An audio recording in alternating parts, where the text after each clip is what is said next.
Hey everyone, I'm Darian. And I'm Alexander, also known as Allu.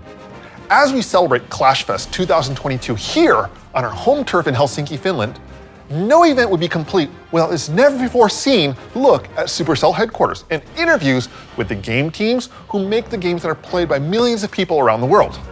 That's right. This exclusive tour is the first time we've invited the public into Wood City. And in our two-part video series, we'll be granting you with special access into what life looks like here in Supercell Helsinki. So grab your salmiakki and let's get this started.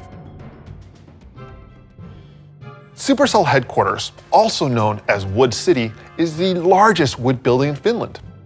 Mainly made of locally and sustainably sourced spruce, Wood City contains more wood than any other building in the entirety of Finland. In fact, most of the building is actually made of wood, with the exception of the concrete foundation and the decorative units here.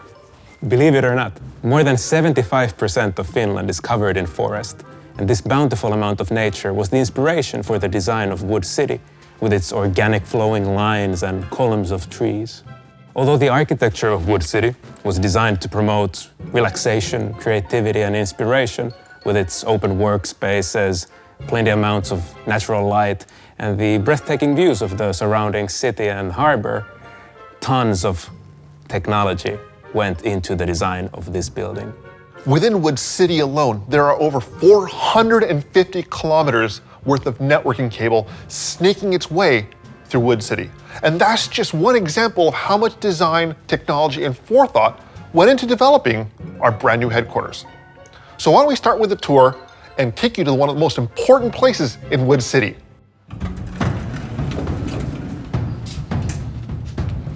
Welcome to Pekka Cafe! At Supercell, we take coffee seriously. In fact, we take it so seriously that we consume exactly 678 cups of coffee per day. Exactly.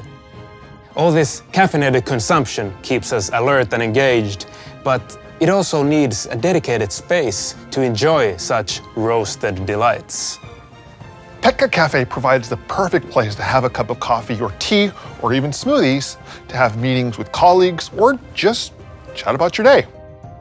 Delicious pastries, tasty delights provide the ultimate backdrop, as really cool musical playlists just keep the vibe chillin'. Pekka Cafe is surrounded by meeting rooms, where we bring visiting partners, business associates, and other important people when we need a bit of working privacy. Each meeting room is filled with video conferencing technology so that we can chat with those who are working remotely, and of course with our beloved colleagues who work in Supercell's international offices in San Francisco, Seoul, and Shanghai. Hey everybody! Hey! Hey! But you guys, you want to see the cool stuff, right? Should we show them? Yeah.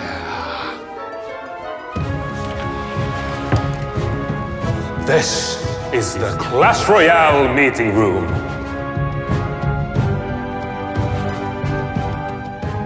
Rule of your meeting like the red or blue king. Ever think about living out your fantasies of nerfing or buffing your favorite card? Well, in this room, you can.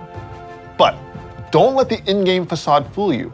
This room is jam-packed with technology, whether it's video conferencing technology that tracks the person speaking, induction pads to charge your mobile devices, and incredibly fast high-speed Wi-Fi for everybody in attendance. In fact, we have meeting rooms themed after each of our live games, whether it's Clash of Clans, Heyday, Boom Beach, and finally Brawl Stars. Oh, hey Alu, speaking of game teams, do you think we can get some time with the Clash Royale dev team and just have a chat with them? You know what? I'm pretty sure we can. All right, let's go. Let's do it.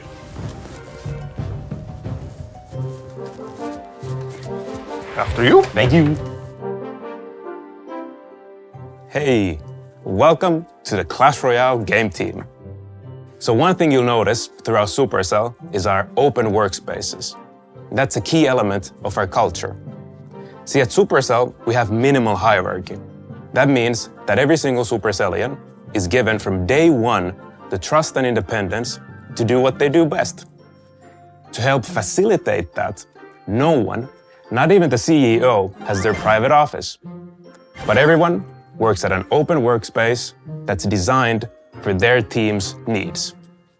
Now, having said that, let's go say hi to Clash Royale.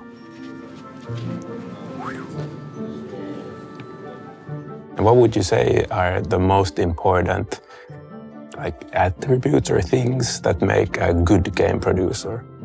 That's a good question. I think it's the ability to, be meticulous, very organized, and also to kind of be able to facilitate discussions, and be able to understand people and relate to people, and create good relationships with the team. So when you make decisions as a team, how do you decide? Yeah, I think obviously when we design and plan what we're doing next, we do this for the players.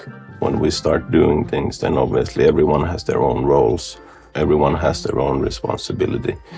And then as a team, we decide on what we should do, what makes sense.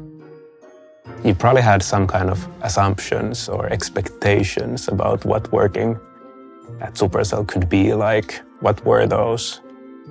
Expectations I had, which were absolutely kind of met, was that everyone's incredibly good at what they do, that everyone's very passionate about the games that we make, and the expectation that I had that didn't turn out to be so true was that everything would be completely kind of nicely organized and everyone would be completely confident that they knew what they were doing. Because it's a very kind of a very chaotic, very freeform and very sort of independent place to work. What would you say makes a game designer, a great game designer? Curiosity is probably the most important thing. Just thinking, I wonder, what if this? And then having the sort of the determination to sort of follow that thread and see where it goes. Because for me, the thing that makes this type of games we make sustainable for the very long term is surprising people. It's making sure that our players don't always know what's coming next, and that when an update lands, something isn't just exciting because they've been waiting for it, it's exciting because they never imagined it. As a game designer working in Clash Royale or with Clash Royale, what makes you most excited? Oh man. I mean, I feel incredibly lucky to be working on this game because it's got, years of strong history behind it, but it has one of the most easily playable core gameplay of anything I've ever worked on. It's incredibly fun to just pick up and play, and yeah, the hope that I can help kind of bring that to even more people and use that kind of that gift that the people on this team who came before me have given me is really exciting. How would you describe what makes a great team? What elevates a good team and makes it into a great one? That's a good question. I think it's all about respecting each other's differences. It's so important for the team to be able to talk about anything and feel safe to express, any feedback, any thoughts that they have, even if they disagree. And we talk about disagree and commit a lot here. So I think it's the sign of a great team is actually that trust that you build together through sharing anything that's on your mind and not feeling like you would be judged or punished for it. And beyond that, I think working well together, being able to communicate well, and generally respect and trust. If you would describe the working culture at Supercell and in your team, how would you describe it? I would say both at Supercell and on the team, collaborative, thoughtful, empowering. That's how I would describe it, and that's been my experience. Let's say there's a new game feature and that means that you need to design something new. How do you start? Where do you begin? Can you talk us about the process? Well, of course, we work very intensely with the team, so we collaborate a lot. So UI is also some area that everybody, like the coders and also game designers, also work on comment and kind of come up with concepts sometimes. So it's kind of like a collaborative thing. And also when we play test, then we also might get some feedback and do some adjustments and those kind of things. But where I start is basically discussing the feature, what we're going to make, and then coming up with some kind of like a first draft design of how the feature would work and what's the loop and what player must understand. And then on top of that, we also try to think like visually how do we want it to look like. And from that, we then work on the assets. Maybe we need some art and characters or things like that. And then after that, we polish it and add animations and things like that. So it's kind of like a process that kind of evolves. When do you know that you've made something successful, that your decisions were correct? When can you be proud of your work? When I hear like good feedback from the players, that's always the best. Like if there's like players tell that this was great, and like of course that's the best. Then you know that you've done something right. That's the main goal. What if you get angry feedback? Then we go back and try to fix it and make it better.